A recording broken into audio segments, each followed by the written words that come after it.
Man, I have been a video game fan for 28 years. All right, I've done YouTube for 13 years, and I feel like I know about all the stuff that goes on, but I just found out about something that I've never heard. And the impact it has on developers and publishers and players, it's fascinating. Okay, this is an issue that impacts Nintendo, the eShop. It's also kind of just like a morality thing, like almost a social issue. And so I'm so curious what you're gonna think about what has gone down and how you would react and what you think we should do about this and how this should go, okay? So please let me know what you think. This is wild, okay? Apparently it's been happening for a long time, but this is the first I've heard about it. And this situation is just, it's crazy, okay? So we know that there's all sorts of different eShops, right? We know that there's like the US eShop, the UK eShop, Japan eShop, all sorts of eShops. But did you know that there are people that specifically snipe certain eShops to get a way lower price? Like, I'm not talking about like, oh, it's 19 euros and then it's only $14. No, I'm talking about like a $20 game for under $2. I didn't even know this was a thing, but apparently it is a thing. And apparently the eShop just sets the price based on the regional economy. So if a game you set, it's $20 in the US, it might be like 24 pounds in the UK, and then it could be $2 in Argentina. So this developed because publisher No More Robots, who's responsible for games like Descenders and Let's Build a Zoo, they saw that their newest release, Let's Build a Zoo, was selling like hotcakes. It was selling amazingly well. Wow, that's great.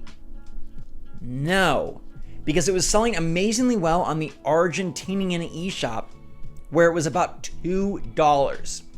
And that meant that they were making less than $1 per sale.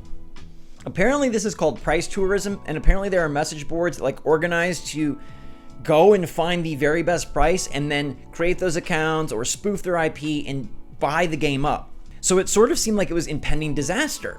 And we have reports from a bunch of other developers that they've encountered a similar thing, okay? We have other developers and publishers, like the people who made Curse to Golf. People were getting Curse to Golf, great game, for $2. And there was nothing they could do about it because, again, the eShop sets these prices. The old overlord eShop decides what it's going to cost based on the countries and based on the eShops and based on the economies there. So, oh crap, we sold a bunch, but it's at this lower price. Now, Let's Build a Zoo had a really interesting story because here's what happened. So apparently, even though it was only $2 over in Argentina, the eShop Nintendo groups all of the Americas together. So because of that, the Switch's algorithm registered it as US interest, and it bolstered Let's Build a Zoo up the US eShop charts. Okay, so all of a sudden this thing was climbing and it started registering more interest, and then the eShop algorithm was like, oh, this game is popular, let's put it on the deals page. And then over in the EU Switch store, European Union, it noticed that there was a bunch of sales being generated, didn't know the price, didn't know where, but it noticed that there was a bunch of business, and so it started promoting it over there as well. It was on the Great Deals tab based on its popularity, which I guess the popularity is legit, but it was at such a small price that it seemed like this was going to be disastrous.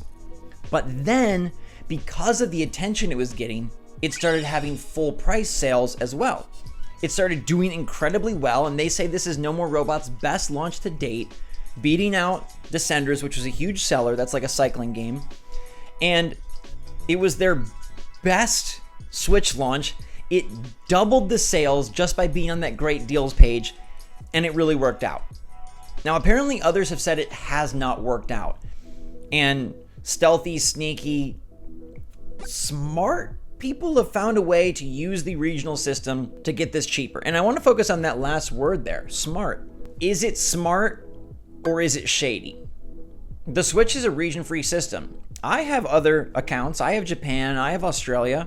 It allows you to get some games earlier. It allows you to get some demos that aren't available elsewhere. It allows you to access more of Nintendo stuff. But what about using it for this price tourism where you can get a developer's hard-earned game, hard-made game, I guess, for a tenth of the value.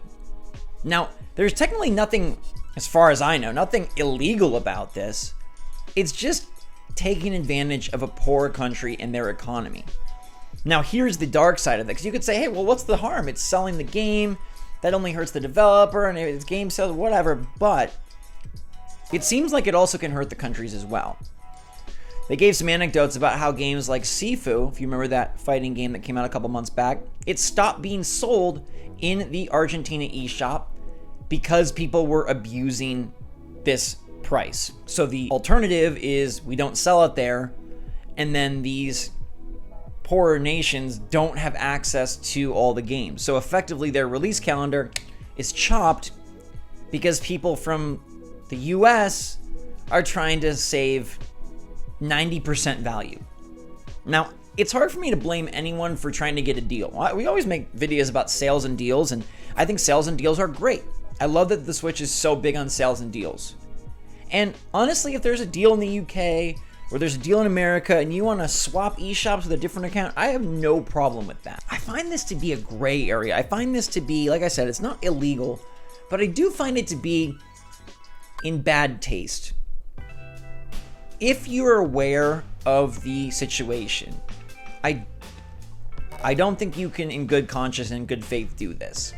Because you know that you could, A, potentially be limiting the game's access for that eShop, for that country, and B, you could be really screwing over a developer. If I develop a game and let's say it costs $2 million, an indie game, and I'm going to price this thing at $24.99, and I expect to make, I don't know, $15 per sale. And I want to make it available worldwide, and then over in another country, it's sold at the equivalent of $2 because it is a poor developing nation who maybe just got access to the eShop. Maybe they just got Switches kind of recently. Well, I want to do the right thing, and I want to sell my game everywhere. I don't want to limit who can play my game based on where you're born. That doesn't sound fair at all. That sounds horrible. In fact, it sounds really, really awful. But I have to consider now that some people might really abuse this system and go buy the game where I'm barely making a profit on the game. And I'm trying to recoup my $2 million. I'm trying to pay the publisher, and I'm trying to handle all this stuff.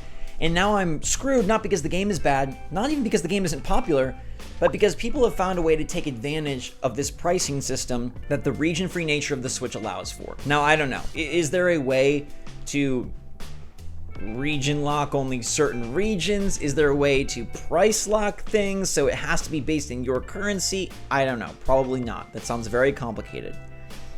And the alternative seems to be no region free, just complete region lockdown, which is what Nintendo did in the past. And frankly, that was really frustrating. If you wanted to play things from Japan only, you had to get a Japanese 3DS or a Japanese Wii U. If I wanted to play a UK version of Pikmin 3, I did this. I had to get a UK Wii U. I did this. I don't even remember why, but I did. There would be no access to early releases in Australia. There would be no access to demos or deals available elsewhere. There would be nothing, which it does seem archaic, but you can understand why they'd go that way if this kind of scenario keeps playing out.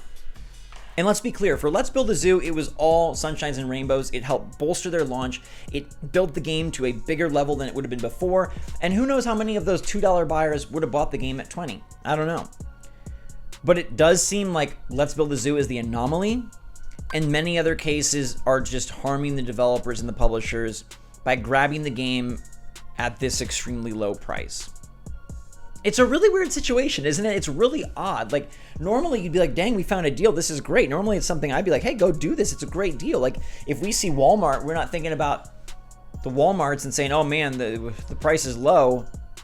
But I think the big difference here is the choice and the specifics, right? Walmart chooses to put the game at a certain deal or whatever. You know, the North American eShop chooses to put it at a deal for the customers there. When they put Let's Build a Zoo on the eShop, they had no control over the price. And even if they did, it sounds like some of these developers and publishers would not want to screw over the locals just to prevent against price tourism. So if they say, hey, made the Argentina eShop version $10, okay, to mitigate some of the losses. And now if people come from the US over here and they buy it, well, we'll still make $8, or, whatever the case. Because it now costs 5 times the value. 5 times. So that's like our $20 Let's Build a Zoo now costing $100. Because in Argentina, it should have been 2, now it's 10. You're saving some of your losses, you're covering for the developer and publisher, but now the people of Argentina can't buy it. Could you buy a game that's 5 times the price? Instead of 60 for Legend of Zelda Tears of the Kingdom, could you buy it if it was 300? That's horrible. So that's not an option. We can't raise the price and gouge the people there. What we need to do is just have, I guess, some decency, some respect. A deal is a deal, but this price tourism thing is a totally different scenario. And I think it's pretty easy to recognize. And if someone's done it accidentally or didn't know that this was a thing, I don't fault you. It's okay. Like, I think there needs to be education about this. And that's one of the main reasons I wanted to make this video. I think it's really important to get this out there so it's understood the impact this has. It's understood it can be very negative. It's understood what kind of domino effect it could have for the developers, the publishers. I mean, because they don't make the proper money. They can't pay for the game. They can't make a sequel. We lose out on some cool projects that otherwise could have easily existed. And it's detrimental, obviously, to the people in the local region because they either don't get the games anymore, which is awful. You'd hate that if that was where you lived. Or they have to pay exorbitant prices that they basically still don't get the games. So this is just wild. And I'm not trying to bring light to this to say go do it. I'm actually saying the opposite.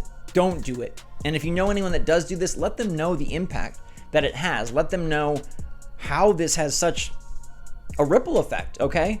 It's great that the Switch is region free, but let's not abuse it. It's great that we have access to other eShops, but let's not take advantage. Deals are awesome, but we don't need to screw over those who are already struggling and who $2 is a lot. I don't know where all of you are from, and I know we all have different backgrounds, different financial situations, but try to just put yourself in those shoes. Try to put yourselves in the shoes where, like, man, the game prices are 5 times as expensive. And it's because people are trying to get a deal from a wealthier country. I don't know. I really hope that this isn't like a widespread problem going forward. I don't want to see region locking, but I do hope they're able to find a solution. Not everything will be as cool as Let's Build a Zoo in terms of it working out and garnering more popularity. And man, I just think about being a kid and saving up for games, and there's just no way I could have done it if the game cost 5 times as much. I couldn't have ever mowed enough lawns, had enough allowance, sold enough stuff. It just wouldn't have worked. So please be good to others. Please know that price tourism is yucky. Please know that I do not support it at all. And please know that, man, if we want to keep these systems region free and in really good shape, we gotta be respectful. We gotta have a little lookout, a little respect, a little support, a little, hey, we're gonna help you out for our brothers and sisters in other countries and other places that aren't as lucky and as fortunate as us. And that means not going over there and gobbling up the game for a price that we know really is way too good to be true. So let me know what you think of this in the comments down below. Hope you're all having a fantastic day. Like I said, if you've seen this or did this and didn't know the impacts, don't blame yourself. Just trying to put it out there so we can prevent it in the future. Thank you so much for watching. Stay safe, stay healthy, stay happy, stay positive out there. Until next time, love you lots. SwitchForce out.